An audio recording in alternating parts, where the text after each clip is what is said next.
All right, I'm gonna hook it up. I'm gonna hook it up with God level Riz today. Because look, most of you are awkward. Most of you don't know what the hell to do when you talk to a girl. So I'm gonna show you the easiest way to ask a girl out that almost always guarantees a yes.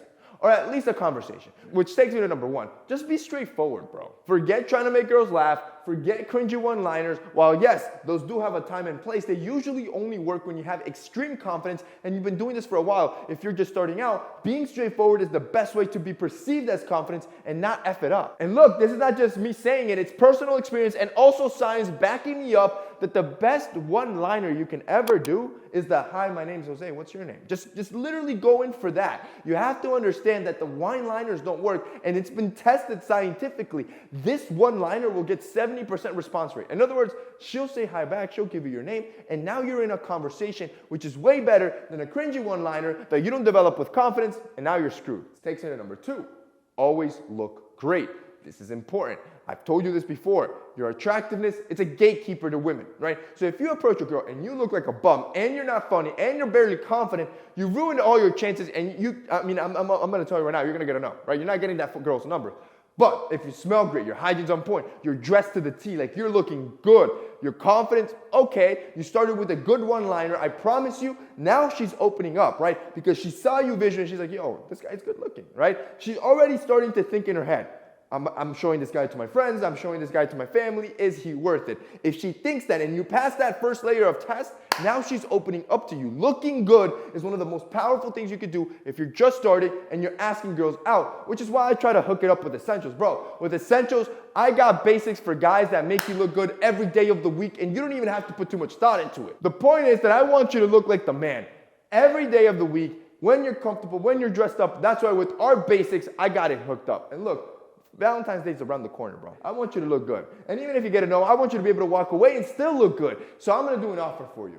Because some of you might have a girl, you're looking for gifts. I'm going to hook it up. Anything you buy off of Essentials today, I'm going to give you one free women item. So obviously we have a women's line as well. So what that means is if you buy men's sweats, I'll give you a free pair of women's sweats for your girl. If you buy a men's t-shirt, I'll give you a free women's tee for your girl. That way you guys can be twin. You get her the Valentine's Day gift she actually wants, and then you get yourself a little something too, so you look good on Valentine's Day. So if you want to hook it up, if you want to look good, I'm going to have that offer down below. It's only going to last for the next 24 hours. If you guys want to check it out, it'll be linked down below. Number three. Learn how to talk to people. See, your problem is not that you can't talk to girls. Your problem is that you just can't talk to people, period. You can't elicit a great conversation. So now you tackle that. And you have to understand that after that initial intro, you have a few options to take it. You can be playful. Let's say you're in line, right? You got the pretty girl behind you. You're about to order Starbucks. You could drop anything. It could be about coffee. Like, yo, hey, I need a favor. I'm thinking between the American Grande and the Cafe Latte. You seem to come here a lot often. Which one should I get, right?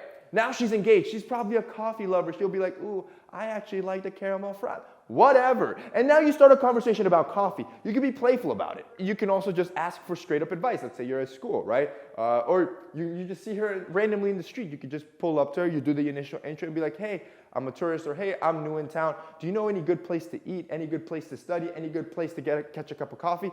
Anything where you're asking advice is those two things.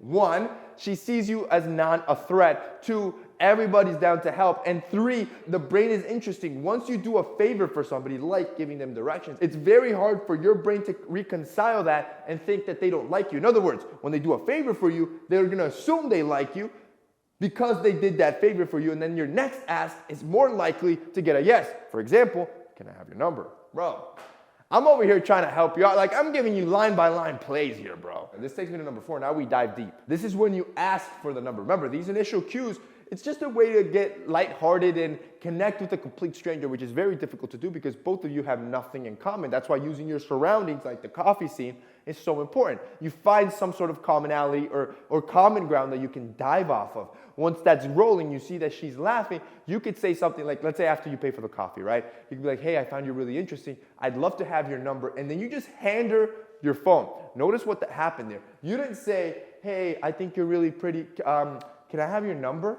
No, right? You're literally just going to go, hey, I find you super interesting. I'd love to get to know you better. Can I have your number? Like, you're going straight forward. And when you hand her the phone, she has a split second decision to say yes or no. most of the time, I'm saying like 95% of the time, she'll take the phone off of you. The confidence will speak for itself. It's almost like you're not even asking. You're just saying like, yo, let me have your number. I'd like to text you after. And that almost always gets you a yes. This takes me to number 5. Don't wait 3 days. Let's say you did get the number, right? You're successful. You listened to everything I did. Everything was perfect. You text her right away. Like not in the next 10 minutes, but literally like in the next 3 hours, next 4 hours, you can kind of feel it out. Text her right away and set a date. Remember, texting is not to be flirty or funny, especially if you're not. It makes no point. So don't be wasting weeks texting this random girl. She doesn't know you yet. You need to really build an emotional connection, which means you need to take her on that date, and you want to make it as soon as possible while you're still warm in her brain. And once that's done, tip number 6 is like a pro tip.